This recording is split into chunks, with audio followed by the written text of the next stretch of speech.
২৪ ঘণ্টায় শতাধিক এলাকায় সম্মুখ লড়াইয়ে জড়ায় ইউক্রেন রাশিয়ার সেনারা। সবচেয়ে রক্তক্ষয়ী সংঘর্ষ হয় পোক্রোভস্ক অঞ্চলে।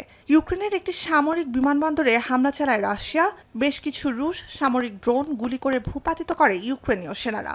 যুদ্ধের ৩ বছর পেরিয়ে গেলেও সংঘাত বন্ধের কোনো আশা দেখছে না কোনো পক্ষই। সোমবার ইউক্রেন ও রাশিয়ার প্রেসিডেন্টের সঙ্গে আলাদাভাবে ফোনালাপ করেন মার্কিন প্রেসিডেন্ট ডোনাল্ড ট্রাম্প। মঙ্গলবার মার্কিন পররাষ্ট্রমন্ত্রী মার্কো রুবিও জানান, কয়েকদিনের মধ্যেই একটি শান্তি পরিকল্পনা উপস্থাপন করতে পারেন রুশ প্রেসিডেন্ট ভ্লাদিমির পুতিন। এদিন একদিনে ইউক্রেনের যুদ্ধ বন্ধে ট্রাম্পের আশ্বাস সহ নানা ইস্যুতে মার্কিন কংগ্রেসে সিনেটরদের তোপের মুখে পড়েন রুবিও। পাল্টা জবাবে বলেন, ইউক্রেনের রাশিয়ার দখলকৃত অঞ্চলের মালিকানা কার থাকবে সে ইস্যুকে কেন্দ্র করেই আটকে আছে অস্ত্রবিরতি। While you've turned away from a genocide in Sudan and invented one in South Africa, you teamed up with President Trump to throw the Ukrainian people under the bus and have been played like a fiddle by Vladimir Putin. Of course, Donald Trump not only said he would end the war in Ukraine on day one, he also said he would end the war in Gaza on day one.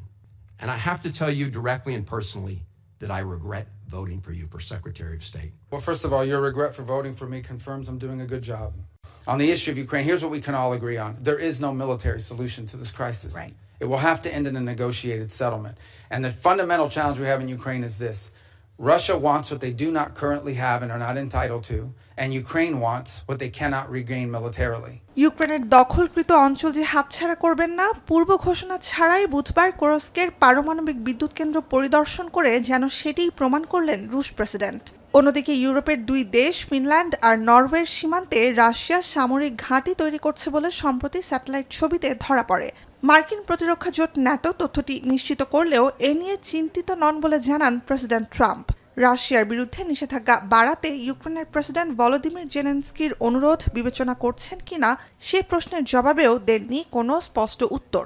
That's going to be my determination. That's going to be nobody else's determination. We'll see how Russia behaves. We see what's going to happen. You know, we have a pretty critical time right now. I had a talk yesterday for 2.5 hours with President Putin, as you know. I also spoke to all of the European, or to many of them, leaders. এদিকে ইউক্রেনের সামরিক অভিযানের জেরে রাশিয়ার আরও 100 ব্যক্তি ও প্রতিষ্ঠানের বিরুদ্ধে নিষেধাজ্ঞা আরোপ করেছে যুক্তরাজ্য। রাশিয়ার বিরুদ্ধে 18তম বারের মতো নিষেধাজ্ঞা বাড়িয়েছে ইউরোপীয় ইউনিয়নও। নুজহাত কামাল, এখন বিশ্ব। লিলি হালাল বিউটি সোপ, বিএসটিআই কর্তৃক সনদপ্রাপ্ত দেশের প্রথম হালাল বিউটি সোপ। দীপ্তিময় উজ্জ্বল ত্বকের জন্য।